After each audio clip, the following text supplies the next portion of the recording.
हर हर महादेव। नमस्कार। मेरे YouTube channel श्रद्धा में आप सभी लोगों का हार्दिक स्वागत है। उम्मीद करती हूँ कि आप सभी सुखी और स्वस्थ होंगे, भगवान की भक्ति में व्यस्त होंगे। आइए जानते हैं आज इस वीडियो के माध्यम से शिव महापुराण संहिता 3 के 21वें और 22वें अध्याय के बारे में, जिसमें भीमाशंकर ज्योतिर्लिंग के महात्म्य तथा काशीपुरी का महात्म्य के बारे में बताया गया है। सूत जी कहते हैं, हे ऋषिगणों, अब मैं आपको भीमाशंकर ज्योतिर्लिंग के महात्म्य के बारे में बताता हूँ। इधर जब दानव भीम को यह ज्ञात हुआ कि राजा कैद खाने में कोई अनुष्ठान कर रहा है, तब वह क्रोधित होकर जेल खाने में पहुंचा। भीम राजा से बोला, हे दुष्ट, तू मुझे मारने के लिए कैसा अनुष्ठान कर रहा है? बता, अन्यथा मैं अपनी इस तलवार से तेरे टुकड़े टुकड़े कर दूंगा। इस प्रकार भीम और उसके अन्य राक्षस सैनिक राजा को धमकाने लगे। राजा भयभीत होकर मन ही मन भगवान शिव से प्रार्थना करने लगा। राजा बोला, हे देवादिदेव कल्याणकारी भक्त वत्सल भगवान शिव, मैं आपकी शरण में आया हूँ। आप मेरी इस राक्षस से रक्षा करें।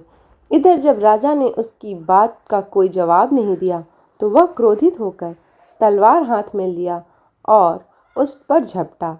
एकाएक वह तलवार शिव जी के पार्थिव लिंग पर पड़ी और उसमें से भगवान शिव प्रकट हो गए। उन्होंने अपने त्रिशूल से उस तलवार के 2 टुकड़े कर दिए।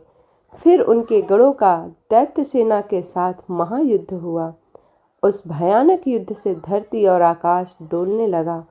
ऋषि तथा देवगण आश्चर्यचकित रह गए। तब भगवान ने अपने तीसरे नेत्र की ज्वाला से भीम को भस्म कर दिया, जिससे वन में भी आग लग गई और अनेक औषधियां नष्ट हो गईं, जो अनेकों रोगों का नाश करने वाली थीं। तब अपने भक्तों का कल्याण करने के लिए कल्याणकारी भगवान शिव सदा के लिए राजा द्वारा स्थापित उस पार्थिव लिंग में विराजमान हो गए और संसार में भीमाशंकर नाम से प्रसिद्ध हुए। भगवान शिव का यह लिंग सदैव पूजनीय और सभी आपत्तियों का निवारण करने वाला है। अब जानते हैं काशीपुरी के महात्म्य के बारे में। सूत जी बोले, हे मुनिवरु, इस पृथ्वी लोक में दिखाई देने वाली प्रत्येक वस्तु सच्चिदानंद स्वरूप निर्विकार एवं सनातन ब्रह्म रूप है। वह अद्वितीय परमात्मा भी सगुण रूप ही शिव कहलाएं और 2 रूपों में प्रकट हुए। वे शिव ही पुरुष रूप में शिव एवं स्त्री रूप में शक्ति नाम से प्रसिद्ध हुए। शिव शक्ति ने मिलकर 2 चेतन अर्थात प्रकृति एवं पुरुष की रचना की है। तब प्रकृति एवं पुरुष अपने माता पिता के सामने न पाकर सोच में पड़ गए। उसी समय आकाशवाणी हुई। आकाशवाणी बोली, तुम दोनों को जगत की उत्पत्ति हेतु तपस्या करनी चाहिए, तभी सृष्टि का विस्तार होगा। वे दोनों बोले, हे स्वामी, हम कहाँ जाकर तपस्या करें? यहाँ पर तो ऐसा कोई स्थान नहीं है जहाँ तपस्या की जा सके। तब भगवान शिव ने 5 कोस लंबे चौड़े शुभ व सुंदर नगर की तुरंत रचना कर दी। वे दोनों त्रिलोकीनाथ भगवान शिव के चरणों का स्मरण करके वहाँ तपस्या करने लगे। उन्हें इस प्रकार तपस्या करते हुए बहुत समय बीत गया। उनकी कठिन तपस्या के कारण उनके शरीर से पसीने की बूंद निकली। उन श्वेत जल की बूंदों को गिरता हुआ देखकर भगवान श्री हरि विष्णु ने अपना सिर हिलाया। तभी उनके कान से एक मणि गिरी और वह स्थान मणिकर्णिका नाम से प्रसिद्ध हो गया। जब उनके शरीर से निकली जल राशि से वह नगरी बहने लगी, तो कल्याणकारी भगवान शिव ने अपने त्रिशूल की नोक पर उसे रोक लिया। तपस्या में किए गए परिश्रम से थक कर भगवान विष्णु तथा उनकी पत्नी प्रकृति वहीं उसी नगर में सो गए। तब शिव जी की प्रेरणा स्वरूप विष्णु जी की नाभि से कमल उत्पन्न हुआ। उसी कमल से ब्रह्मा जी उत्पन्न हुए। भगवान शिव की आज्ञा पाकर ब्रह्मा जी ने सृष्टि की रचना आरंभ कर दी। ब्रह्मा जी के 50 करोड़ योजन लंबा और 50 करोड़ योजन चौड़ा ब्रह्मांड रच दिया। इसमें 14 अद्भुत लोकों का भी निर्माण ब्रह्मा जी ने किया।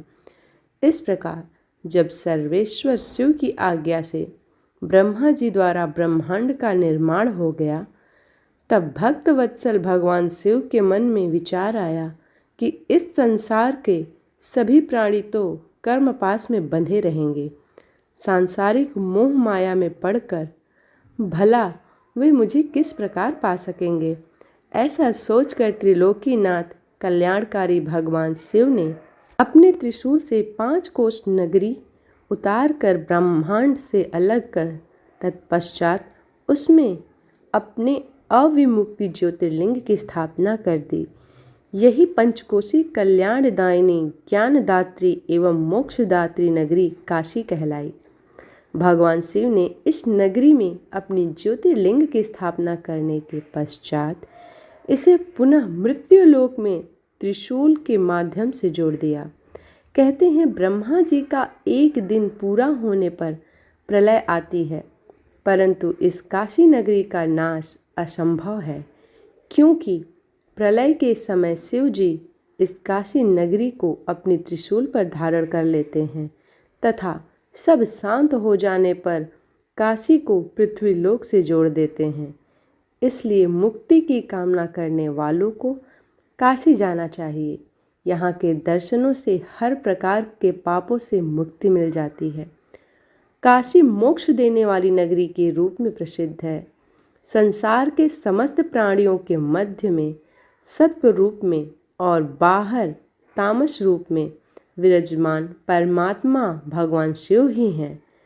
सत्व आदि गुणों से युक्त वही रुद्र हैं, गुणों से युक्त वही रुद्र हैं जो सगुण होते हैं, निर्गुण और निर्गुण होते हुए सगुण हैं। उन कल्याणकारी भगवान शिव को प्रणाम करके रुद्र बोले, हे विश्वनाथ, महेश्वर लोकहित की कामना से आपको यहाँ विराजमान रहना चाहिए। मैं आपके अंश से उत्पन्न हुआ हूँ।